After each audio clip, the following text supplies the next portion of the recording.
अस्ति तस्मै श्री गुरवे नमः।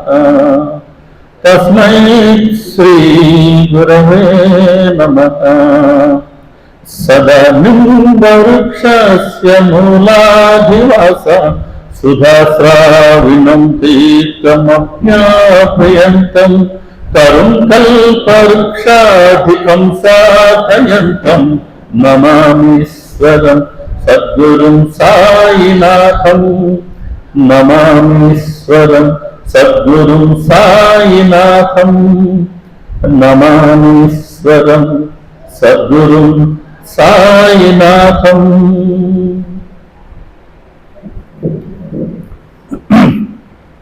సాయి కృపతో, సాయి ప్రేరణతో, సాయి సన్నిధిలో మన మందిరంలో ప్రతి మంగళవారం సాయంత్రం ఏర్పాటు చేసుకుంటున్న శ్రీ సాయి సచరిత్ర ఓవిటి ఓవి గ్రంథ ఆధారంగా అధ్యాయాల వారీగా మనం చేసుకుంటున్న సత్సంగాలకి హాజరవుతున్న సాయి కుటుంబంలోని సహచర సభ్యులైన మీ ప్రతి ఒక్కరికిను, అలాగే ఈ సాయంత్రం మన అందరికీ తమ సన్నిధిని ప్రసాదించి తమ స్మరణ చేసుకునే భాగ్యాన్ని ప్రసాదించిన సమర్థ సద్గురువు సాయినాథుని దివ్య పాద పద్మాలకి నమస్కారం చెల్లిస్తున్నాను. సాయి సమర్థావతరణం అనే 4వ అధ్యాయంలో మనం 19వ ఓవి పర, పశ్యంతి, మధ్యమ, వైఖరి అనే 4 వాక్కులు కూడా అతడిని వర్ణించలేక మోగబోయాయి. దాన్ని ఆధారంగా తీసుకొని సచ్చరిత్ర మనకు బాబా గారి భక్తులకు సంబంధించిన వరకు మనకు అది వేదం కాబట్టి ఈ వేదంలో ఎలా ఈ పర, పశ్యంతి, మధ్యమ, వైఖరి అనే 4 వాక్కులు బాబా గారి రూపంలో బాబా గారిగా అవతరించిన భగవంతుడిని శక్తులను మనకు తెలియజేస్తున్నాయి అని బాబా గారు స్ఫురింపు చేసిన మేరకు మనం దర్శించుకుంటూ ఉన్నాం. ఇందులో పర అనే అంశాన్ని మనం దర్శించుకున్నాం.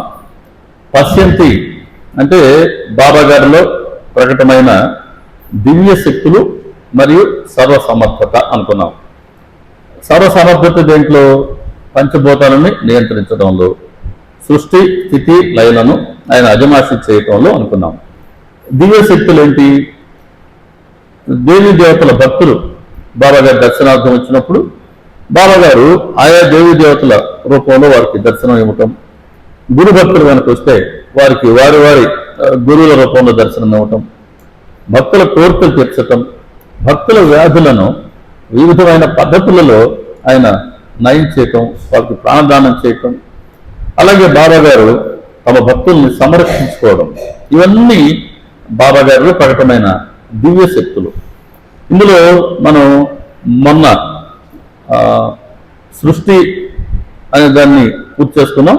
స్థితి ఎలాగారు బాబా గారిలో ఆయన స్థితిని ఎలా అజమాయిషీ చేశారు చెప్పుకున్న దాంట్లో మనం 22వ అధ్యాయంలో ఉన్నాం.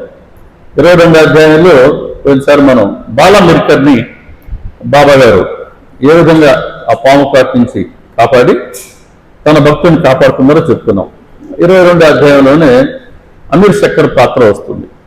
అమీర్ శక్కర్ ఒక వడ్ల దళారి. ఇకేలా వ్యాధి వచ్చింది, అది ఎంతకీ తగ్గలేదు.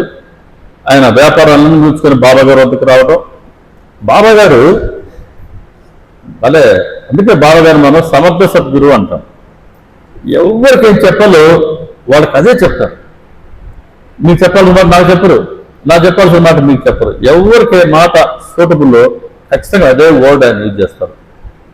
ఆయన వచ్చి బాబా గారి చేతులు చుమ్మించి ఇట్లా కేలవాది బాబా అని చెప్తే బాబా గారు సరే నిశ్చింతగా ఉండు, వాడలో నువ్వు ప్రశాంతంగా ఉండు అన్నాడు. వాడ కూడా కాదు, సావుల్లో నువ్వు ప్రశాంతంగా ఉండు అన్నాడు.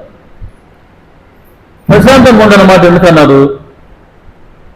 అందుకు సచ్చరిత్ర ఓషన్ ఒక్క వర్డ్ చాలండి, ఒక్క పదం చాలు బాబా గారి నూతకుండా వచ్చిన ఒక్క పదాన్ని కనుక మనం ఆలోచించుకుంటూ పోతే బాబా గారి ప్రేమ తత్వం అంతా ఆయన మనకు దర్శనం చేస్తారు. అవగాహన కూడా కాదు, దర్శనం చేస్తారు. ప్రశాంతంగా ఉంది అన్నారు ఆయనతోనే ఆ మాట ఎందుకన్నారు ప్రశాంతంగా అంటే ఆయన బాబా గారి మాట విని ఆయన షిరిడీలో ఉన్నారు. ఎక్కడ దగ్గర వచ్చే బాబా ఆయనకి సావల్లో ఉండమన్నారు. చావడి అప్పుడు ఎలా ఉంది? గోడకంతా కంతలు ఉన్నాయి, నేల బాగలేదు, బయట గాలి కొట్టిందా గాలి అంతా లోపలే ఉండేది, ఇంకా కుక్కలు తేళ్లు పావులకి కొదవే లేదు. అలాంటి అంత అపరిశుభ్రంగా ఎగుడు దిగుడుగా ఉండి అంత కన్వీనియన్స్ లేని, అంటే ఏమాత్రం సౌలభ్యం కానటువంటి ప్రదేశంలో ఆయన ఉండమన్నారు. సరే, ఆయనకున్నటువంటి ఆ కీళ్ళవాతం వ్యాధికి ఆ చలిగాలి ఈ వాతావరణం అంతా కూడా పూర్తి విరుద్ధం, ఇంకా పెరుగుతుంది వ్యాధి తీవ్రత. అయినా సరే ఆయన బాబాగారి మాట మీద విశ్వాసం ఉంచి ఆయన చావుల్లో ఉన్నారు. ఉన్నదానికి ఎంత అదృష్టవంతుడంటే అమీర్ చక్ర మామూలు అదృష్టవంతుడు కాదు. ఆయన చావుల్లో రోజు బాబాగారు, మనకు తెలుసు, రోజు మార్చి రోజు వెళ్ళి బాబాగారు చావుల్లో బస్ చేసేవారు. బాబాగారికి ఆయనకి మధ్యలో ఒక చిన్నపాటి తలుపు అడ్డం పెట్టేవాళ్ళంట. తలుపు పక్క బాబాగారు పడుకుంటే ఇంకో పక్క ఈ అమీర్ చక్ర పడుకునేవాడు. సరే, బాబాగారి ఆ పడుకున్న దగ్గర 4 దీపాలు పెట్టుకుని ఆయన పడుకునేవారు. రాత్రి పొద్దుపోయే వరకు బాబాగారితో మాట్లాడుకుంటూ పడుకునేవాడు. ఎంత అదృష్టం చేస్తుంటే భగవంతుడు అవతరించినప్పుడు ఆయనతో కలిసి సేవించే అవకాశం వస్తుంది, ఆయనతో కలిసి మాట్లాడుకునే అవకాశం వస్తుంది. చిన్న విషయమా? సాక్షాత్తు శ్రీకృష్ణుని పెంచి పోషించిన యశోదకి ఆయన మళ్ళీ దూరం అయిపోయాడు. మళ్ళీ చాలా అట్లా ఉంటుంది భగవంతుడు లీల, చెప్పలేం మనం. మరి ఈయన ఏ జన్మలో చేసుకున్నటువంటి పుణ్యమో చెప్పలేం. ఆయన బాబాగారి దగ్గర ఉన్నారు. సరే, ఆయన మసీదు కూడా రావద్దన్నారు. సరే, ఆయన సావర్ దగ్గర ఉండేవారు. బాబాగారు రోజు భిక్షకు వెళ్ళేటప్పుడు, లెడ్డికి వెళ్ళేటప్పుడు ఆయన దర్శనం ఇస్తున్నారు. సరే, కొంతకాలానికి ఆ వ్యాధి నయమైంది. వ్యాధి నయమైతే ఇప్పుడే ఆలోచించాడు, మనిషి ఆలోచన విధానం ఎలా ఉంటుందో ఆయా పాత్రల ద్వారా మనం దర్శించుకోవచ్చు సచ్చరిత్రలో. అందుకే సచ్చరిత్ర స్పృశించని అంశమే లేదు. ఇప్పుడు కాదు, సృష్టి ఉన్నంత వరకు ఒక సగటు మనిషికి కానీ ఒక ముముక్షువు కానీ ఏమి కావాలో అవన్నీ సచ్చరిత్రలో చాలా నిగూఢంగా చెప్పున్నారు బాబా. కాకుంటే ఆ నిగూఢంగా ఉన్న అంశాన్ని మనం కాస్త అవగాహన చేసుకోవాలి. అంటే కాస్త అవగాహన చేసుకోవాలన్నా అది బాబాగారి దయే. ఆ చేసుకోవాలంటే కూడా కొద్దిగా ఓపికగా సచ్చరిత్ర నిత్యం ఒక నియమంగా పారాయణ చేయటమే కాకుండా సత్సంగంలో కూర్చునే అలవాటు కూడా మనం చేసుకోవాలి. సత్సంగం ద్వారా బాబాగారు అనేక విషయాలు చెప్పిస్తూ ఉంటారు. చెప్తున్నారు కాదు, అక్కడ నేను ఆ మాట చెప్తున్నారు కాదు. 10 మంది ప్రేమగా ఆయన ముందు కూర్చుంటే ఆయనే దాని అలా మనసులో పంపిస్తారు, అది పంచుకోవడం జరుగుతుంది. ఏది కూడా ముందు కనుకొని ఆయన ముందు కూర్చుంటే అదే చెప్పాలని కూడా లేదు. కాబట్టి కూర్చునే వక్త ఎప్పుడు కూడా శ్రోతల అధీనంలో ఉంటాడు. సత్యగా చెప్పిన మాట, శ్రోతలు వక్త అధీనంలో కాదు, వక్త శ్రోతల అధీనంలో ఉంటాడు. శ్రోతలకి ఎంత శ్రద్ధ ఉంటుందో శ్రవణం పట్ల, దానికి అనుగుణంగానే బాబాగారి నుంచి ఆయన సబ్జెక్టు స్ఫురణ కూడా ఉంటుంది. ఆ పిల్లలు వచ్చి ఆ తల్లి పిల్లి మీద అప్పుడే పాలిచ్చింది, బయటికి పోయిచ్చింది, రాగానే మళ్ళీ తల్లి పిల్లి మీద పడ్డాయి. కాస్త గుర్రనింది. సరే, తల్లి చుట్టూ తిరుగుతున్నాయి. మనకు 15వ అధ్యాయంలో వస్తుంది. సరే, బిడ్డల పట్ల ప్రేమతో ఆ పిల్లి మళ్ళీ పాలు పుడుతుందని వీళ్ళు మళ్ళీ పడి పాలు తాగుతుంటాయి. పిల్లలు ఎలాగైతే తల్లి పిల్లిపై ఆధారపడ్డాయో, పిల్లలకి తల్లి పిల్లి పట్ల ఉన్న ప్రేమ ఆధారంగా తల్లి పిల్లికి పాల చెరి వస్తుంటుంది. అలా మనం బాబాగారి పట్ల ఎంతగా ఆధారపడి ఎంత ప్రేమగా ఆయన ముందు శ్రవణం కోసం కూర్చుంటామో దాన్ని గమనించి ఆయన మనకు ఎప్పుడు ఎటువంటి సమాచారం ఇవ్వాలో, ఎటువంటి రహస్యాలు తెలియచేయాలో, ఎటువంటి మార్గం ఎలా తెలియచేయాలో ఆయన చేస్తూ ఉంటారు. అలా ఇక్కడ మనిషి సగటు ప్రవర్తన ఎలా ఉంటుందంటే, ఆయన బాబాగారి వద్ద వచ్చాడు, వ్యాపారాలన్నీ మానుకొని వచ్చాడు, ఆ వ్యాధి నయమైతే బాగుంది అనుకుని వచ్చాడు, బాబాగారు ప్రశాంతంగా ఉండమన్నారు, బాబాగారు దర్శనం అవుతుంది, రోజు వచ్చి రోజు మాత్రం రోజు తనతో బాబాగారు సైనిస్తున్నారు, బాబాగారితో కలిసి సైనిస్తున్నారు, అన్నీ బాగానే ఉన్నాయి. కానీ ఇప్పుడేమనిపించింది, కాస్త వ్యాధి నయంగానే అబ్బా ఇదేంది, ఇది ఇక్కడ బందీకానలాగా ఉంది, నాకు స్వేచ్ఛ లేదే, అట్టగాని పోతే మనం స్వేచ్ఛ ఉండొచ్చు కదా అని వచ్చింది ఆలోచన. అంటే ఒక చెడు ఆలోచనకి మనం తావు ఇచ్చామా, చాలా జాగ్రత్తగా ఉండాలి. మనసులోకి ఒక్క చెడు ఆలోచన తాగిచ్చినామంటే అది లోపల తను పని చేస్తూ పోతుంటుంది, రెచ్చగొడుతుంది ఎప్పటికప్పుడు. ఇక తప్పలేడు మనిషి, మనసు మాట వెనక తప్పదు. వాస్తవానికి శరీరానికి, శరీరంలో ఉండే ఇంద్రియాలకి, మనసుతో సహా అన్నిటికీ యజమాని మనం యజమాని, జీవుడు యజమాని. మనం చెప్పినట్టు అవన్నీ వినాల.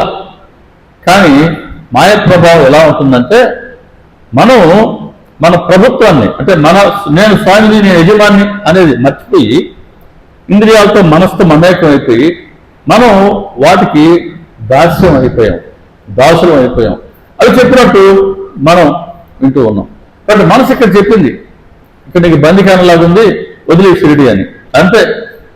ఒకరోజు రాత్రి బాబా గారి గురించి చెప్పకుండా, ఆయన అనుమతి లేకుండా షిరిడి విడిచిపెట్టి వెళ్ళిపోయాడు.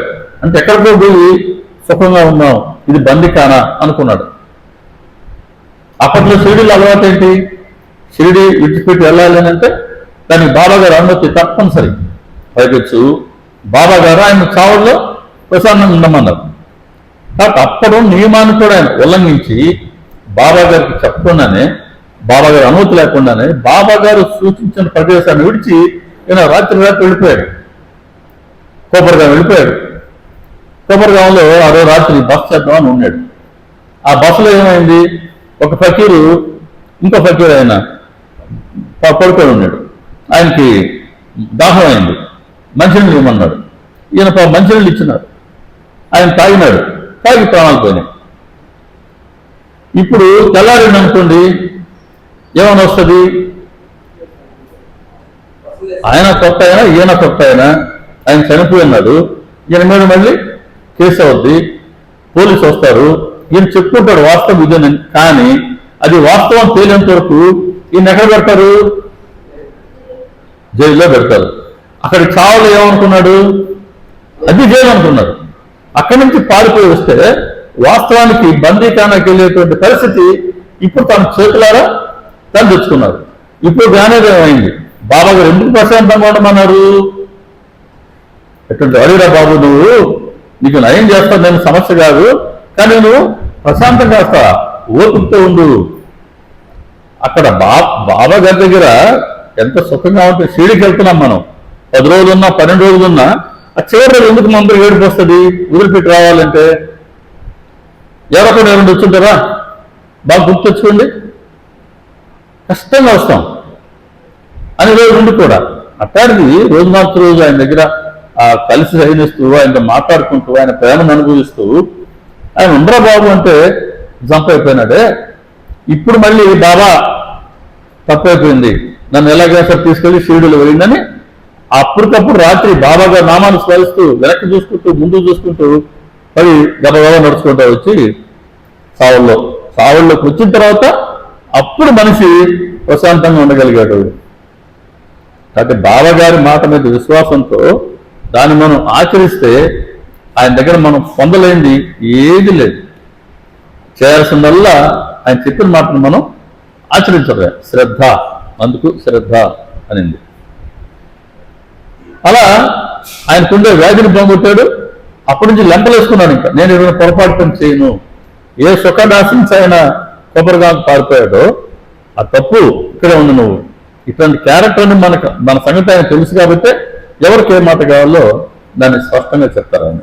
కాబట్టి వేరే వాళ్ళకి ఏం చెప్పారని కాదు, మనకు ఆయన ఏం చెప్పారు అనేది ప్రధానం.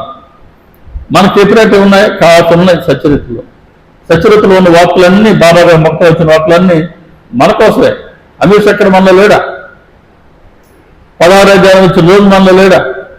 మాంసపతి మనలో లేడా? ప్రతి క్యారెక్టర్ మనలో ఉంది. మనలో లేని క్యారెక్టరే లేదు. కాకుంటే మనం మంచిని స్థిరం చేసుకోవాలి, మనలో ఉండే బలహీనతలను మనం తొలగించుకోవాలి. అది బాబా గారి ఉద్దేశం. అందరికీ తల్లి ఆయన. మనలో ఉండే లోటుపాట్లన్నీ ఆయన కడుపులో దాచుకుంటారు. మనలో ఉండే మంచి సంకల్పాన్ని ఎప్పుడు కూడా ఆయన దాన్ని నెరవేరుస్తూ ఉంటారు. అందుకని మన సంకల్పం ఎప్పుడు మంచిదిగా ఉండాలి. అందుకే బీ పాజిటివ్, థింక్ పాజిటివ్ అంటారు. సరే, వాళ్ళు అమీర్ చక్కని కాపాడుతున్నారు. ఇంకోసారి కూడా పాము వచ్చి ఆయన పక్కన పడుకుంటే కూడా ఆ పాము బంధం నుంచి కూడా ఆయన కాపాడడం జరిగింది. అలా స్థితిని బాబా గారు ఎలా నిర్వర్తిస్తారని అమీర్ శక్కర్ ఉదంతం కూడా మన అనుభవం కూడా ఒక మంచి ఎగ్జాంపుల్ చెప్పుకోవచ్చు. 25వ అధ్యాయంలో దామోన్న మనం చెప్పుకున్నాం లాస్ట్ టైం. దామోన్న వ్యాపారం చేయబోతే వ్యాపారం వద్దని బాబా గారు కాపాడారు. వ్యాపారం చేసి నష్టపోయి ఉండేవాడు. అలా తన భక్తులు నష్టపోకుండా కాపాడుతున్నారు. 26వ అధ్యాయంలో హరిచంద్ర పిటలే వాళ్ళ అబ్బాయికి మోక్ష వ్యాధి ఉండేది. చాలా డబ్బు ఉండేవాడు, మంచివాడు. ఎంత ప్రయత్నాలు చేసినా మోక్ష వ్యాధి తగ్గల, విపరీతంగా మోక్ష వస్తుంది. సరే ఎవరో చెప్పారు బాబా గారు వద్దకు వెళ్ళు, షిరిడీకి తీసుకొచ్చారు. వచ్చి బాబా గారు కాళ్ళ మీద పడవేశారు. బాబా గారు అబ్బాయి చూపులు కలుసుకున్నాయి. అంతే, అబ్బాయికి విపరీతంగా నురుగు వచ్చేసింది. ఏం తెలియకుండా మళ్ళీ బాబా గారి సమక్షంలోనే మోక్ష వ్యాధితో పడిపోయాడు. ఎంత నురుగు వచ్చిందంటే జీవితంలో ఎప్పుడూ రానంతగా. ఇంకా తల్లి భయపడిపోయింది. ఇదేంటిది, తల్లి ఎలాగైనా సరే. తర్వాత రెండోది, అందుకే తల్లి తండ్రి గురువు దైవం అంటారు.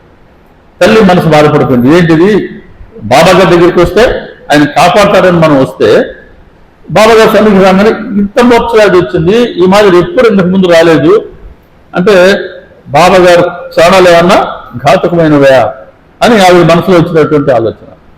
సరే కాసేపటికి బాబా చెప్తారు, అబ్బాయిని వాడకి తీసుకెళ్ళండి, నెలకు వస్తుంది, కాసేపట్లో బాగవుతాడు. తీసుకెళ్లారు వాడకి, కాసేపు బాగా అయింది, మళ్ళీ తీసుకొచ్చారు. తీసుకొచ్చిన తర్వాత మళ్ళీ ఇంకెటువంటి సమస్య లేదు అబ్బాయికి. అలా కేవలం దృష్టితోనే ఆ అబ్బాయిలో ఉండేటువంటి మోక్ష వ్యాధిని తొలగించారు. అంటే ఎలా తొలగుంటుంది, ఆ కర్మని ఆయన స్వీకరించారండి. ఆయన ముందు కూర్చుంటే ప్రయోజనం ఎప్పుడు కూడా ఇదే. అప్పుడు వాళ్ళకే కాదు, మనకు కూడా ప్రయోజనం అదే. సత్సంగంలో కూర్చున్నామా, మనకు కనపడిన ప్రయోజనం ఏంటంటే బాబా గారు మనందరికన్నా ముందు రెడీ పెట్టారు. ఆయన సత్సంగం 7 గంటల కంటే టైం చూసుకుంటాం 7 గంటల నుంచి. ఏంటి ఇంకా వీళ్ళు స్టార్ట్ చేయలేదు అని మనం ఎండాకాలం అది చెప్పి మనం తీరిగా 7:30 స్టార్ట్ చేస్తున్నాం. అరగంట ముందు పాపం ఆయన రెడీ కూర్చొని ఉంటారు. మందే ఆలస్యం. కూర్చొని ప్రేమగా అందరూ చూస్తుంటారు. చూస్తూ మనకు తెలియకుండా జరిగే మంచి ఏంటంటే మన కన్న ఫలాన్ని కొంత ఆయన తొలగిస్తుంటారంటే ఆయన పంచుకుంటుంటారు. ఆయన కలిసి పంచుకుంటారు మనతో కూడా. అలా అబ్బాయికి కూడా ఆయన ముందు కూర్చోగానే ఆ కర్మ ఫలాన్ని ఆయన స్వీకరించారు. అందుకని ఆ అబ్బాయికి వెంటనే నయమైంది. అలా మన 26వ అధ్యాయంలో ఎలా హరిచంద్ర పిటలే అబ్బాయిని ఆ వ్యాధి నుంచి ఆయన కాపాడారు బాబా అని మనం దర్శించుకోవచ్చు. అలాగే అంబేద్కర్ అనే వ్యక్తి కూడా ఎక్సైజ్ డిపార్ట్మెంట్లో ఉద్యోగం పోయింది. వ్యాపారం చేద్దామని ప్రయత్నం చేశాడు, ఉద్యోగం రాలేదు, వ్యాపారంలో బాగా నష్టపోయాడు, తీవ్రంగా నష్టపోయాడు. ఏళ్ళు గడుస్తున్నాయి కానీ ఉద్యోగం దొరకలేదు, వ్యాపారం సరిగ్గా సాగలేదు, ఉన్న డబ్బులన్నీ ఖర్చు అవుతున్నాయి సంసార పోషణకి. ఎక్కడ లేని బాధలను వచ్చి పడుతున్నాయి. చివరికి ఇల్లు గడవడం కష్టమైపోయింది. ప్రతి ఏడు బాబా గారి వద్దకు వెళ్ళేవారు. ప్రతి ఏడు తన గోడునంతా బాబా గారి పాదాల వద్ద ఆయన చెప్పుకునేవారు, మళ్ళీ వచ్చేవారు. అట్లా 7 సంవత్సరాలు ఆయన షిరిడీకి బాధలు పడుతున్నాడు, షిరిడీకి వెళ్తున్నారు, బాబా గారిని దర్శించుకుంటున్నారు, బాబా గారు తన బాధలంతా చెప్పుకుంటున్నారు, బాబా గారు వింటూ ఉన్నారు. అయినా సరే ఏం తగ్గలేదు. చివరికి 7వసారి ఆయన భార్యతో సహా వెళ్ళారు. విసిగిపోయాడు, ఇంకా లాభం లేదు, ఈ కష్టాలు తీరేటట్లేవు అని షిరిడీలోనే ఆత్మహత్య చేసుకున్నాం అని అనుకున్నాడు. ఎక్కడ కూర్చున్నాడు, బావి ఒకటి ఉంటుంది మనకు అక్కడ కాక దీక్షిత్ వాడకి అటుపక్క, బహుశా అదే అనుకుంటున్నాను నేనైతే. దీక్షిత్ వాడకి కొద్దిగా పైన ఒక దాన్ని గట్టుగా పైన కూర్చుంటూ ఉంటారు చాలా మంది. అక్కడ కూర్చున్నారు. ఈయన వాడలో జనం తిరుగుతున్నారు, కాస్త జనం తిరగడం ఆగిపోతే పోయి దూకేద్దాం అనుకున్నాడు. అప్పట్లో దీక్షిత్ వాడలో శమణమేర నాయక్ చిన్నపాటి హోటల్ ఆయన నడిపేవారు. టీ కావాలన్నా చిన్నపాటి ఉప్మా లాంటి ఏం చేసి పెట్టేవాడు. అప్పట్లో ఏం చేసి పెట్టేవాళ్ళు మరి, ఆయన చేసి పెట్టేవాడు. ఆయన వచ్చే సమయానికి ఇదిగో ఈ పుస్తకం చదివావా అన్నాడు. అంటే బాబా గారి స్థితి, ఆయన ఎంతమందిని ఎంత సున్నితంగా ఎంత లోతుగా ఆయన కనిపెట్టుకొని ఉంటారో చూడండి. ఒకరినే ఇద్దరినే, షిరిడీలోనా, దేశవ్యాప్తంగానా, ప్రపంచవ్యాప్తంగానా, అబ్బా అందుకే బాబా గారు ఇలాంటి అవతారం నా భూతం నా భవిష్యత్తు. ఆయన వచ్చి అడిగాడు, ఈ పుస్తకం చదివావా? ఏంటి ఆ పుస్తకం అన్నాడు. మన అక్కలకోట మహారాజు గారి సాయి సమర్థులు, ఆయన సమర్థం ఏమంటారండి, స్వామి సమర్థులు అంటారు, ఆయన స్వామి సమర్థులు అంటారు అక్కలకోట మహారాజుని. ఆయన పుస్తకం అది. ఆయన చదవలేదు అన్నాడు. సరే పుస్తకం తీసుకున్నాడు. యథాలపంగా మధ్యలో పేజీ తెచ్చాడు. ఆ పేజీలో ఒక కథ ఉంది, నా చరిత్రలో, స్వామి చరిత్రలోది. ఆ కథ ఏంటి, అక్కడ ఒక భక్తుడు వచ్చి ఒక వ్యాధితో బాధపడుతున్నాడు. చాలా కాలం స్వామి వద్ద ఉన్నారు. స్వామిని సేవించుకుంటే తన వ్యాధి నయమవుతుంది అని అతడి ఆశ. కానీ నయం కాల. ఆయన విసిగిపోయినాడు, బావిలో దూకేశాడు, ఆత్మహత్య చేసుకున్నామని. దూకంగానే స్వామి సమర్థులు వచ్చి ఆయన పైకి లాక్కుని చెప్పారు, పొరపాటు కూడా ఆత్మహత్య చేసుకోవద్దు, కర్మఫలాన్ని అనుభవించి తీరవలసిందే. శరీరం వచ్చిందే ఆ ప్రారంభాన్ని అనుభవించడానికి. అది అనుభవించకుండా ఆత్మహత్యతో తప్పించుకోవచ్చు అని అనుకుంటే ఎన్ని పాయింట్లు మనకు మిగిలిపోయినాయో అన్ని పాయింట్తో అనుభవించాల్సిన వారం పానిచ్చి ఇప్పుడు కొత్త పాపం కూడా మనం చేసినట్టు అవుతుంది ఆత్మహత్య. అంటే 10 పాయింట్లు మిగిలింటే దీని మళ్ళీ ఇంకా 5 పాయింట్లు మళ్ళీ కలుస్తాయి. తీసుకెళ్ళి మళ్ళీ 15 పాయింట్లు వచ్చే జన్మలో తిరిగి మనం అనుభవించాల్సిందే. కాబట్టి ఆత్మహత్య చేసుకోవద్దు, కాస్త ఓర్పుతో సహనంతో నువ్వు కర్మను అనుభవించు అని చెప్పారు ఆయన. స్వామి వెళ్ళిపోయారు. ఆ మాట ఎంత సరిపోయింది ఇక్కడ. ఈయనేమనుకుంటున్నాడు, ఇప్పుడు ఈ బాధలు భరించలేక ఆత్మహత్య చేసుకుందాం అనుకుంటున్నాడు. ఆ కథలో ఏముంది, కర్మఫలం అనుభవించి తీరాల్సిందే, నా భుక్తం క్షయితే కర్మ, కర్మ సిద్ధాంతం అది. కాబట్టి ఓర్పు వహించు. ఎవరు చెప్పారు ఆ మాట? చరిత్రలో ఆ కథలో స్వామి తన భక్తులు చెప్పారు. బాబా గారు పరోక్షంగా తన భక్తుడికి ఇచ్చినటువంటి సందేశం అది. ఇప్పుడు అర్థమైంది. ఆయన మళ్ళీ దాన్ని మానుకున్నారు, మళ్ళీ జ్యోతిష్యాన్ని నేర్చుకున్నారు, బాగా సంపాదించుకున్నారు, బాగా వైభవంగా జీవించారు. అలా ఆ సమయానికి తన భక్తుడికి మంచి ప్రేరణ ఇచ్చి ఆత్మహత్య పాల్పడకుండా కాపాడుకున్నాడే, అది బాబా గారి స్థితికి ఇంకొక మంచి ఉదాహరణగా మనం చెప్పుకోవచ్చు. 29వ అధ్యాయం టెండూల్కర్ కుటుంబం వస్తారు. ఆ సావిత్రి టెండూల్కర్ ఆవిడ సాయిబాబా దర్శనానికి వెళ్ళున్నారు. అప్పుడు వాళ్ళ అబ్బాయి బాబు టెండూల్కర్ మెడిసిన్ చదువుతున్నాడు, ఫైనల్ ఇయర్, 5వ సంవత్సరం ఉన్నాడు. పరీక్షల కింద బాగా సిద్ధమయ్యాడంట. కానీ ఎందుకు పోయి జ్యోతిష్కుడిని అడిగిన, అయ్యా ఈ సంవత్సరం నేను పాస్ అవుతాడా అన్నాడు.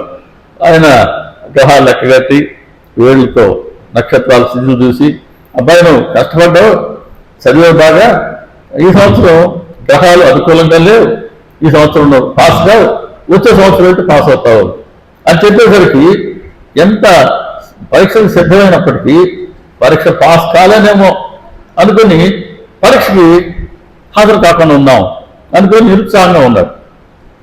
అది ఇంట్లో పెద్దవాళ్ళందరికీ, అబ్బా ఏంటిది, ఇంతకాలం చదువుకున్నాడు బిడ్డ, 5వ సంవత్సరం అయిపోద్ది, పిల్లలు డాక్టర్ అయిపోతాడు అనుకున్న అంత ఆశగా ఉంటే ఈ గోళ ఏంది, ఈ జ్యోతిషుడు గోళ ఏంది, ఈ జాతకం ఏంటని వాళ్ళు బాధపడుతున్నారు.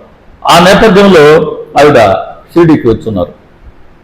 వచ్చి సరే మాటల్లో బాబా చెప్తున్నారు, బాబా ఈ గ్రహాల బలం ఏంటో, ఈ జాతకం ఏంటో బాబా, అబ్బాయి పరీక్ష ప్రిపేర్ అయి కూడా సిద్ధమై కూడా పాస్ కానని వాడు పరీక్షలు రాయని అంటున్నాడు. అప్పుడు బాబా ఇచ్చిన అభయం, అది స్థితి. జాతక పత్రాన్ని చుట్టజొట్టమను,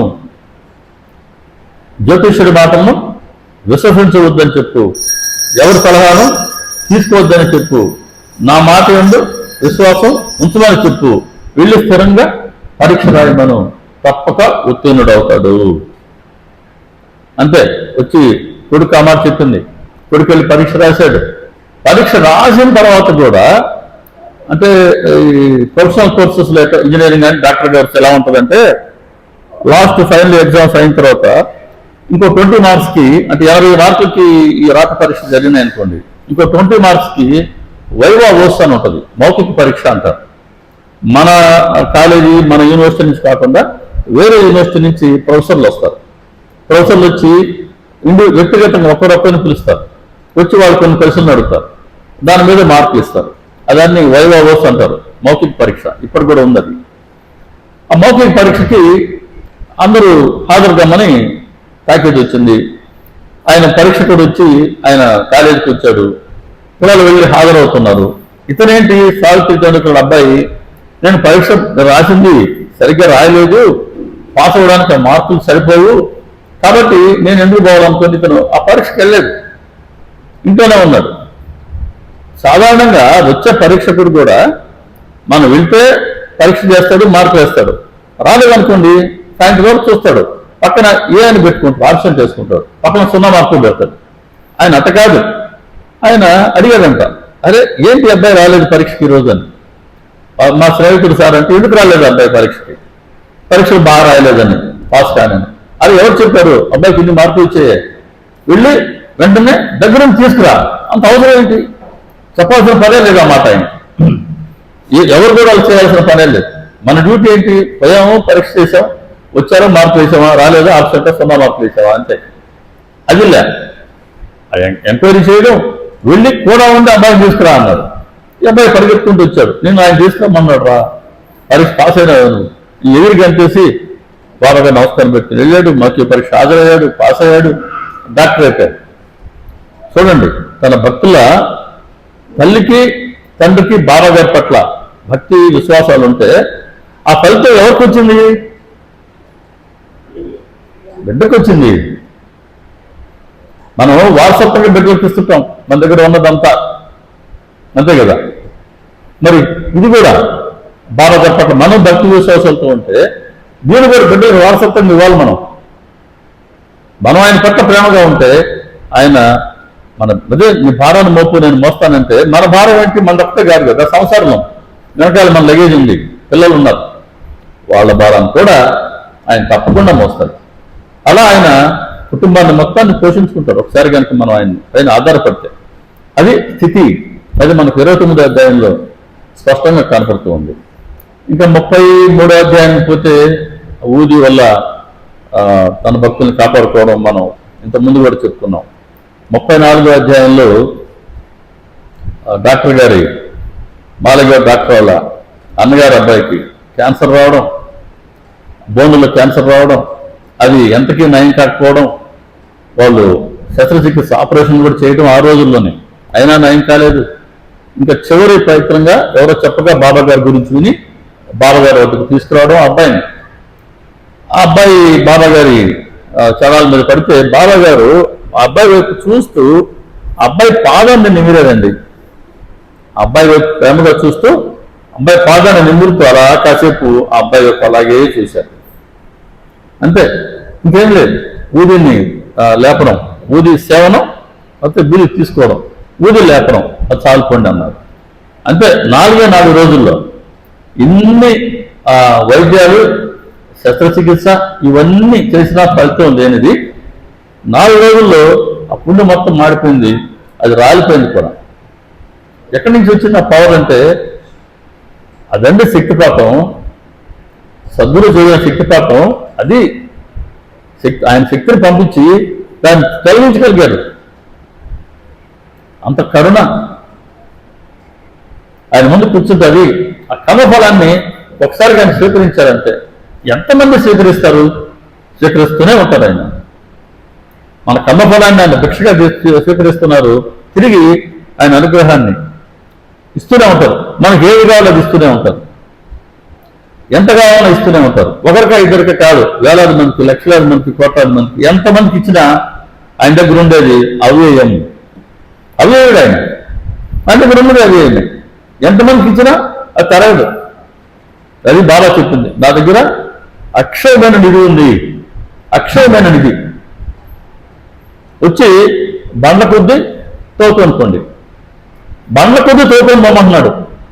మంచి ఆఫర్ వస్తుంది, ఆఫర్ ఎవరికైనా. కాకుంటే వస్తూ వస్తూ గుణపాలు మీరే తెచ్చుకోండి, మీకు ఎంత కావాలంత తోకండి, ఇచ్చేది దానికి సిద్ధంగా ఉన్నా. మనం ఖాళీగా పోతే బండి కట్టుకుని ఆయన గుణపాలు పెట్టి తవుడు, బండి మనమే కట్టుకుపోవాలా, గుణపాలు కూడా మనమే తీసుకుపోవాలా. ఎంత కావాలి అందరూ తవ్వుతావు, ఆయన తీసుకో అంటాడు. అంతే, ఇంక చాలా అన్నాడు, నీకు ఎంత కావాలో అంత. ఆ బండి ఏంటి? భక్తి. భక్తిని బండి కట్టుకొని పోవాలా. శ్రద్ధ అనే గుణపం తీసుకొని నీకు ఎంత కావాలో అక్షయ నిధి, ఎంతమంది ఎంత చూసుకున్నా తరగదు. ఆవిడ కరుణ. అందుకే బాబా లాంటి అవతారం నా భూతం నా భవిష్యత్తు, దాంట్లో అనుమానం లేదు. అలా అబ్బాయిది 4 రోజుల్లోనే వ్యాధిని నయం చేశారు. 34వ అధ్యాయంలోనే డాక్టర్ పిల్లై ఆయన డాక్టర్. ఆయనకి మనం కూడా చెప్తున్నాం, మనకి కుడికాల మీద 7 కురుపులు లేయడం, ఆ బాధను ఆయన భరించలేకపోవడం, చివరికి బాబా గారిని ఈ జన్మకైతే నాకు మరణాన్ని ఇవ్వండి, ఇదో ఈ కర్మఫలాన్ని నేను 10 జన్మలు ఇవ్వండి, నేను జన్మకింత ఇన్స్టాల్మెంట్ వైజ్ నేను భరిస్తాను అని దీక్షిత్ గారి ద్వారా రాయబారం పంపడం, దీక్షిత్ గారు వెళ్ళి బాబా గారికి మనవి చేయటం, బాబా గారు 10 జన్మలు ఎందుకు, 10 రోజులు అనుభవిస్తే చాలు అక్కడ చెప్తారు ఆయన. అసలు ఆయన ఎవరో ఒక మాట చెప్తారు అక్కడ, స్వార్థాన్ని కానీ పరమార్థాన్ని కానీ అభయ మోక్షాన్ని కానీ ఇచ్చేందుకు సమర్థుడు నేను ఉండగా అతడు అభయమైనటువంటి మరణాన్ని కోరుకుంటాడా? ఇది అనాథన పురుషార్థం. కాబట్టి ఏమి ఇవ్వరు ఆయన? స్థితి, స్వార్థాన్ని కానీ, స్వార్థపరమైన కోరికలు, ప్రాపంచ కోరికలు, అది కావాలా, ఇది కావాలా, సంతానం కావాలా, ఆరోగ్యం కావాలా, ఉద్యోగం కావాలా, ఇంకోట స్వార్థం కానీ పరమార్థం కానీ. ఇంకో దీక్షిత్ గారిలాగా ముముక్షమా, పోయినావా అడిగినావా, అటువంటి బాలరామానికల్లాగా, మేఘశ్యాముడిలాగా, మాల్సపదిలాగా అటువంటి పరమార్థాన్ని కావాలని వచ్చినావా, పరమార్థాన్ని కానీ. అభయ మోక్షం అనే మాట వాడారండి ఆయన. అంటే మోక్షం ఇవ్వడం అనేది ఆయనకి ఎక్కడిది? అభయ లీస్ట్ కౌంట్ అంటాం. ఏదైనా ఒక బంగారాట్లో మీరు జనరల్గా చూస్తుంటారు కదా, మిల్లీగ్రామ్ సాగు వస్తుంది కదా, కొలత కాట మిల్లీగ్రాములు వస్తుందా? 6.29 అంటాడు 1 మిల్లీగ్రామ్. అంతవరకు అది ఖచ్చితంగా వెయిట్ చేస్తుంది. దాని లీస్ట్ కౌంట్ 1 మిల్లీగ్రామ్ అంటాం. అంటే బాబా ఏమంటున్నారు, ఆయన దగ్గర అభావం లీస్ట్ కౌంట్ ఏంటంటే మోక్షం. మోక్షం ఇవ్వడానికి ఎవరికి అధికారం ఉంటుంది? అన్న ప్రతి ఒక్కరు ఇవ్వలేరు. ఒక్క భగవంతుడికి మాత్రమే మోక్షం ఇచ్చేందుకు అవకాశం ఉంటుంది. భాగవతం భగవద్గీత చెప్తుంది ఏంటంటే ఒక్క నారాయణుడికే ఉంది మోక్షం ఇచ్చేందుకు, ఇంకెవరికి అర్హత లేదంటారు. అక్కడిది ఈయన అభా నేను మోక్షాన్ని ఇస్తాను అన్నాడు. ఎంతమందికి ఇచ్చాడు? మాట చెప్పడం కాదు. అంటే సాక్షాత్ ఆ పరబ్రహ్మ ఎవరో, నారాయణుడు ఎవరో, ఆయనే మన కోసం ఆ శరీరంతో అవతరించడం జరిగింది. అందుకే బాబా గారి అవతారం నా భూతం నా భవిష్యత్తు ఎన్నిసార్లు చెప్తున్నది, వేరే మాత్రమే చెప్పుకోవచ్చు. మనం అదృష్టం, మనకు తెలియకుండానే మనల్ని ఆయన లాక్కున్నారు. ఇంకా చిన్నపిల్లల్ని ఇంత ఏజ్లో లాక్కున్నారు ఆయన వాళ్ళ దగ్గరికి, ఆయన దగ్గరికి. మరి సంతోషం ఇక్కడ రోజు చూస్తున్నాను. చిన్న వయసులో, ఆ వయసులో మనకు బాబా ఎవరు తెలియదు. ఇంటర్లో 76, 78 బరబాజీ మాస్టర్ గారు మాకు ఇంగ్లీష్ లెక్చరర్ విజయనగర్ కాలేజీలో. అప్పటికే ఆయన మంచి సాధకులు, ధ్యానం చేసుకుంటుండేవాళ్ళు. బాబా గారి మూర్తి చిత్రపటం ఒకటి ఆయన రూమ్లో ఉండేది. చాలామంది వస్తుపోతుండేవాళ్ళు, డిగ్రీ చేసే మా సీనియర్స్. ఆయన వాళ్ళకి ధ్యానం నేర్పిస్తుండేవాడు. మాకు ఇళ్లలో వార్నింగ్ ఏంది, ఆయన దగ్గరికి పోవద్దు, వరదాజీ మాస్టర్ గారి దగ్గరికి పోతే ఆయన ఎవరో ఒక ముసలాయన పటం పెట్టుకొని ఉంటాడంట, ఏదో ఆయన మాయ చేస్తారంట, మేము ఎవరు పోవద్దు, మాకు గట్టి వార్నింగ్లు. అందుకని మేము పోలా. నష్టం ఆయనకా మాకా? అట్ట దేనికైనా అది రాత ఉండాలా అంటారు. అట్ట వరదాజీ మాస్టర్ గారిని అప్పటి నుంచి మేము చూస్తున్నాం, ఆయనతో మాట్లాడున్నాం. మాకు 2nd ఇయర్ అంతా మాకు ఆయన లెక్చరర్. నాకు ఆయన నడక, ఆయన హావభావాలు అన్నీ నాకు బాగా గుర్తు. మాస్టర్ గారు దేనికి వచ్చారు ఇప్పుడు రంగంలో మనకు? అదో మోక్షం, మోక్షం ఇవ్వడానికి. అంత తక్కువగా ఆయన మోక్షాన్ని ఇచ్చేయగలరు. ఎంతమందికి ఇచ్చారు మోక్షం? అంత ఇవ్వగలరు. కాబట్టి ఆ సాక్షాత్ పరబ్రహ్మే మన కోసం బాబా గారికి అవతరించినటువంటి నేపథ్యంలో అదో మోక్షాన్ని ఇస్తాను, తీసుకురండి నా దగ్గరికి అన్నారు. సరే అంటే అదో మోక్షం అంటే మన లెక్కలో చెప్పుకోవాలంటే భిక్షగాడు ఎవరన్నా వచ్చారు అనుకోండి, వాడికి ఎంత ఇస్తాం దానం? 10 రూపాయలు అన్నారా? ఇంకా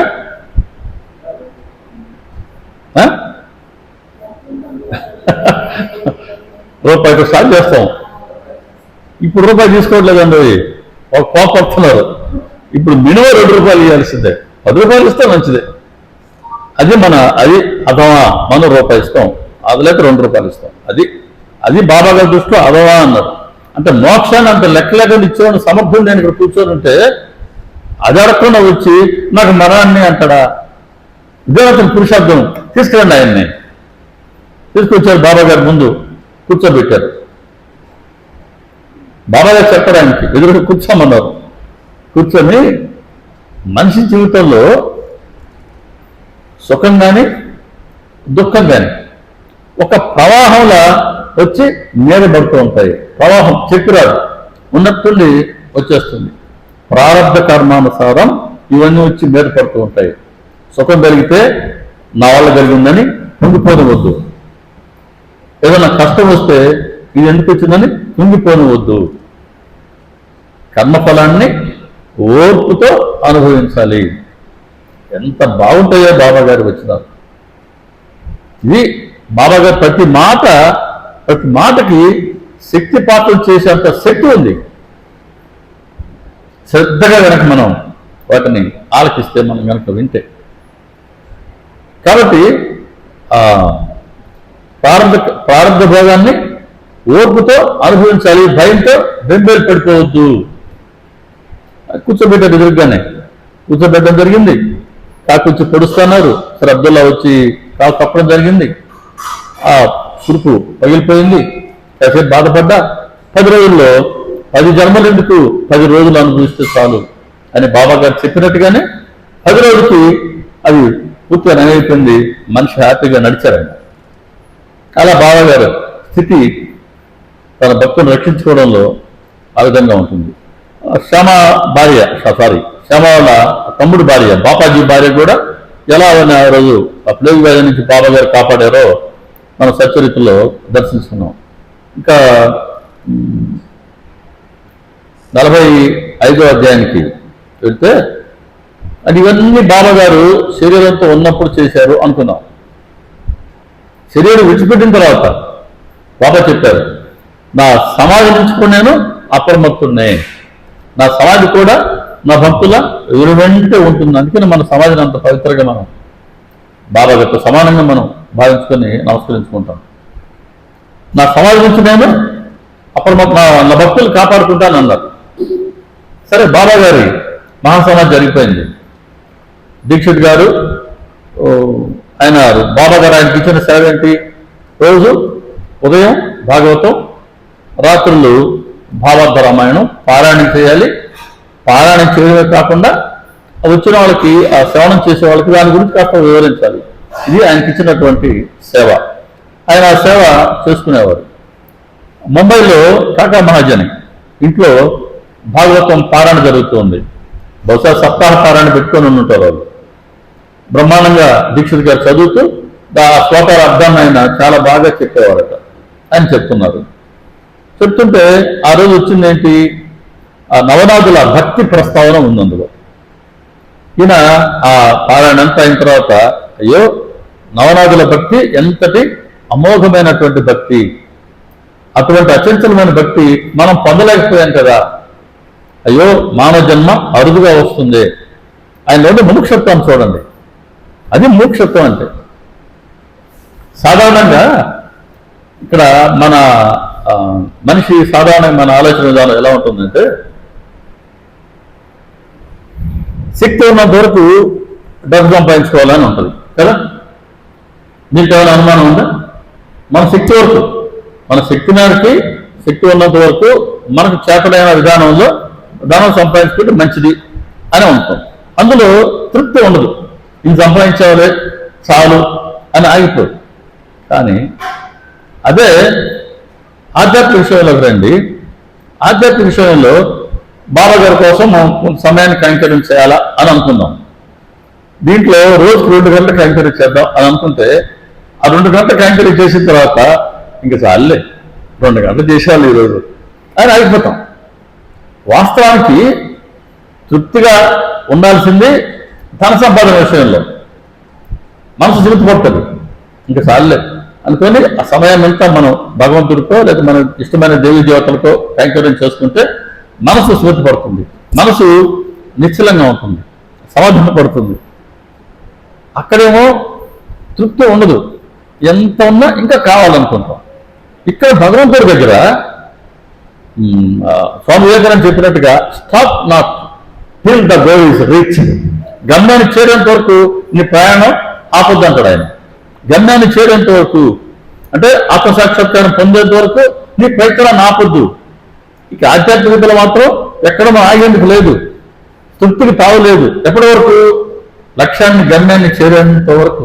కానీ ఇక్కడేమో చాలా కృతజ్ఞత, అమ్మా ఈరోజు 2 గంటలు చేసింది ఇంక చాలు అనుకుంటాం. అది మాయ ప్రభావం అలా ఉంటుంది. దీక్షిత్ గారిలో చూడండి, నిజమైన ముముక్షు ఆయన. అందుకు సత్ శిష్యుడు అంటే బాబా గారికి ఎవరైనా ఉన్నారని అంటే అది ఖచ్చితంగా కాకాసాహెబ్ దీక్షిత్ గారు. ఆయన ఏం చెప్పారు? చూడు, జన్మ వేస్ట్ అయిపోయినే అని బాధపడుతున్నారు. శ్యామ ఉన్నాడు, అరే ఎందుకయ్యా బాధపడుతున్నావు? మనం గురువు గారి ఆజ్ఞను పాటిస్తున్నావు కదా, ఆచరిస్తున్నావు కదా, ఆయన ఏం చెప్పారో సేవ చేస్తున్నావు కదా. మరి మనం గురువు మాట విశ్వసించి ఆయన ఆజ్ఞ ప్రకారం నడుచుకుంటూ ఉంటే, వారు సేవ చేస్తూ ఉంటే మన భారం ఆయన మోస్తారు కదా, నీకెందుకు ఈ భయం అని చెప్తారు. కానీ ఈయన మనసు సమాధానం పడలా. ఆ రోజు అంతా బాధపడుతూనే ఉన్నాడట, ఆ రోజు సాయంత్రం రాత్రి కూడా. ఇంకా భక్తుడు ఇలా బాధపడుతున్నప్పుడు ఆయన చూస్తూ ఉండలేదు, అసలు ఉండలేదు. అందున ఎక్కడాడు? సత్శిష్యుడు కాకాసాహెబ్ దీక్షిత్ గారు. తెల్లారండి, మళ్ళీ 2వ రోజు పారాయణ ఉదయం ప్రారంభించారు. పారాయణ జరుగుతుంది, స్టార్ట్ కాగానే ఆనందరావు అక్కడే అనే వ్యక్తి వీళ్ళని వెతుక్కుంటూ వచ్చారు. ఆయన వచ్చి శ్యామ పక్కన కూర్చున్నాడు, శ్యామ చెవులు ఏదో చెప్తున్నాడు. మరి ఆయన పాపం పారాయణ చేస్తున్నాడు. పారాయణ చేస్తుంటే వీళ్ళిద్దరూ మాట్లాడుకుంటూ ఉంటారు.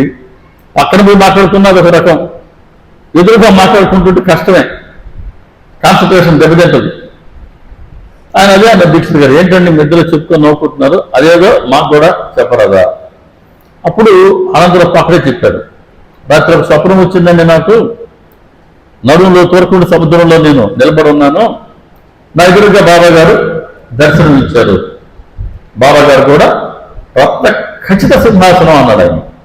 అటువంటి సింహాసనం మీద కూర్చుంటున్నాడు, వెలిగిపోతున్నారు ఆయన. నేనైతే దాన్ని స్వప్నం అనుకోవచ్చు, నేను బాబా గారు యథార్థంగా దర్శించుకున్నాను. బాబా గారి పాదాలు నీళ్ళలో ఉన్నాయి, పక్కనే శ్యామ ఉన్నారంట. అంటే బాబా గారు మహాసమస్య చేశారు, బాబా గారు శశోధంతో లేరు. కానీ బాబా గారు అప్పుడు కూడా బాబా గారు పక్కన శ్యామ ఉన్నారు. శ్యామ చెప్పారంట కల్లో, అనందరూ బాబా గారి పాదాలు పట్టుకొని నమస్కారం చేయండి. పాదాలు ఎక్కడున్నాయి? నీళ్ళలో ఉన్నాయి. మరి ఎలా పెట్టుకోలేనా? ఆ మాట అన్నారు అక్కడే. అయ్యా, నాకు కోరుకుంది బాబా గారి పాదాలు నమస్కారం చేయాలని. ఎందుకంటే గురువు చరణాలే మనకు లక్ష్యం. గురువు ధ్యానం చేయాలంటారు కదా, దానికి బరదేవి మాస్టర్ గారు చెప్తారు. ఆయన చక్కగా బాబా గారిని ధ్యానం చేస్తుండేవాళ్ళు. ఆయన ధ్యానం అంతా కూడా పాదాల దగ్గర నుంచి మోకాళ్ళ వరకే జరిగిందంట, అంతకుముందు పోలేదంట ధ్యానం. అంటే గురువుని ఎక్కడ ధ్యానించాలి మనం? గురువు పాదాలే ముఖ్యం, అంతే అంతే. కాబట్టి మనం ప్రేమగా మన శిరస్సున పాదాలు ఎన్నిసార్లు పెడితే మనకంత తృప్తిగాను సంతోషంగా ఉంటుంది. అట్లా పాదాలు పట్టుకోవాలని నాకు కూడా, కానీ నెలలో ఉన్నాయి అంటారు. అంటే అక్కడ ఏం చెప్తున్నారు బాబా? ఆయనేమో భగవంతుడు, మనమేమో భక్తులం. ఈ భక్తుడు భగవంతుని చేరుకోవాలని అంటే మధ్యలో మాయ అనే నీళ్లు అడ్డు ఉన్నాయి, కాబట్టి మనం పట్టుకోలేము. ఆమె శ్యామ అడిగాడు, దేవా మీ పాదాలు పైకి తీయండి అన్నప్పుడు బాబా గారు పైకి తీశాడు. ఇప్పుడు బాబా గారి పాదాలయానికి నమస్కరించుకున్నాడు. అంటే మనగా మనం మాయం తొలగించుకునే శక్తి లేదు. మాయను అలాగే పెట్టుకొని మనం వెళ్ళి భగవంతుడి పాదాలు పట్టుకోవాలంటే పట్టుకోలేం. ఆయన ఎంతో కరుణతో ఈ మాయ నుంచి ఆయన ఫ్రీ చేసుకుంటే కానీ అప్పుడు కానీ మనం ఆయన పట్టుకోలేము. కాబట్టి ఈ ఈ ఆ సముద్రం నీళ్ళు అనేవి ఆయనకి మనకి మధ్యలో ఉన్న అడ్డుగోళ్ళన్నీ ఉంటాయి. కామక్రోధాదులు, రాగద్వేషాదులు, ద్వైతం, ఇవన్నీ మనకి ఆయన మధ్యలో ఉన్న అడ్డంకులే. ఇవన్నీ అక్కడ ఆ సముద్ర రూపంలో, నీళ్ళ రూపంలో మనకు కనబడుతున్నాయి. సో ఇప్పుడు బాబా గారు ఆయన తల మీద సేవ్ చేశారు, నిశ్చింతగా ఉండు అని చెప్తూ మా శ్యామాకి ఒక పట్టుపంచినవి ఇవ్వమన్నారు. నిశ్చింతగా ఉండని ఎప్పుడన్నారు? ఈయన బాబా గారి పాదం మీద ఆయన శిరస్సు ఉంచినప్పుడు. అంతే, గురువు పాదాల మీద మనం భక్తితో శ్రద్ధతో శిరస్సు ఉంచామా మనం నిశ్చింతగా ఉండొచ్చు. అవి ఉంచగలగాల, మనం ఉంచగలగాల ప్రేమగా, భక్తిగా. అదే అర్హత. అదే మనకు ఉండిందా మన భారం అంతా ఆయనే చూస్తారు. శ్యామకి అది ఏమన్నారు? పట్టు పంచని, పట్టు వస్త్రాలు అది ఏమన్నారు? ఇమ్మన్నారండి. నేను అందుకని వాళ్ళు తీసుకొచ్చాను, శ్యామని తీసుకోమనండి అంటాడు. శ్యామ ఏమంటాడు? అదేంటది, నీకు వచ్చిన అనుభవం అది, నాకు బాబా చెప్పలేదు పంచి తీసుకోమని అంటాడు. శ్యామ ఎటువంటి ఆయన అంటే బాబా గారు ఆజ్ఞ ఆయన తూచ తప్పకుండా పాటించాడు. మంచి భక్తుడు, మంచి సేవకుడు బాబా గారికి. కానీ బాబా గారు చెప్పాలంటాడు. ఈయనేమో బాబా గారు చెప్పరే తీసుకొచ్చాను నేను అంటాడు. ఇద్దరు మధ్యలో పంచాయతీ ఎలా చేయాలా? ఇప్పుడు దీక్షిత్ గారు అటైతే బాబా గారి పాదాల వద్ద చీటీలు వేస్తాం. ఒకటి పంచులు తీసుకోవచ్చు అని, రెండోది తీసుకోకూడదని. ఈ రెండు చీటీలు బాబా గారి పాదాల వద్ద వేద్దాం. పిల్లని రప్పించి చీటీలు తీయమన్నాం. దాంట్లో ఏ వేస్తే అది బాబా గారి అగ్నిగా భావిస్తాం. కాకా మహాజని, కాకాసాహెబ్ దీక్షిత్ ఇద్దరు ఇదే విధంగా బాబా గారిని సేవించుకునేవారు. బాబా గారి శరీరంతో ఉన్నప్పుడు ఆయన ఆజ్ఞ తీసుకోకుండా వీళ్ళు ఏ పని చేయాల, చిన్న పనైనా పెద్ద పనైనా. బాబా గారి శరీరం విడిచిపెట్టిన తర్వాత చీటీలు వేయందే వీళ్ళు ఏ పని చేయలేదట. అది నిజమైన విశ్వాసం.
బాధను భరించలేకపోతున్నాడు.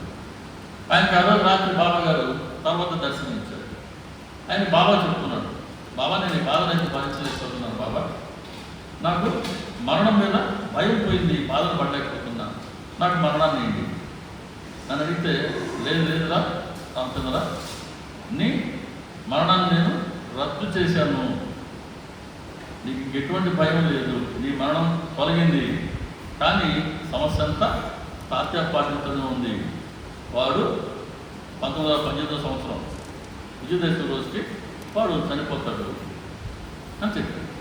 బాబా గారు చెప్పినట్టుగానే రామచంద్ర పాటిల్ ఆయన 2-3 రోజులు కోరుకున్నాడు. ఆయన వ్యాధి పూర్తిగా నయమైంది. ఇప్పుడు సమస్య ఎవరి మీద వచ్చింది? తాత్య పాటిల్ మీద వచ్చింది. సరే, విజయదశమి రోజు వచ్చింది 1918 సంవత్సరం. తాత్య పాటిల్ పోయినాడా?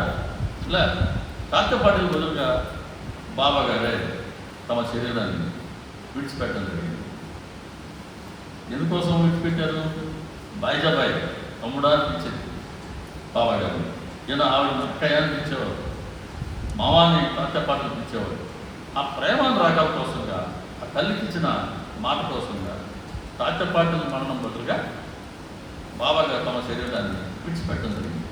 అలా లైన్ కూడా ఆయన అజమాషి చేయగలగడం కూడా మనం దర్శించుకోవచ్చు సత్యవేత్తంలో. ఇంకా సృష్టి స్థితి లైన్ అయితేనే వచ్చేసారి ఇంకా 2 ఉన్నాయి దివ్యశక్తులు. దేవీ దేవతల భక్తులుగా చూస్తే బాబా గారు ఆయా దేవీ దేవతల భక్తులు దర్శనం ఇవ్వటం, గురు భక్తులకి గురువులుగా దర్శనం ఇవ్వటం ఇత్యాదులు మనం వచ్చే సత్సంగంలో దర్శించుకున్నాం. శ్రీ సచ్చిదానంద సమర్థ సద్గురు సాయినాథ్ మహారాజ్ की जय. श्री साई धर्मक्षेत्रम महाराज की जय. सर्वे जना सुखिनो भवन्तु, लोका समस्ता सुखिनो भवन्तु, समस्त सन्मङ्गलानि भवन्तु. ओम शांति शांति शांति. सर्वं श्री साईनाथार्पणमस्तु. शुभं भवतु. ओम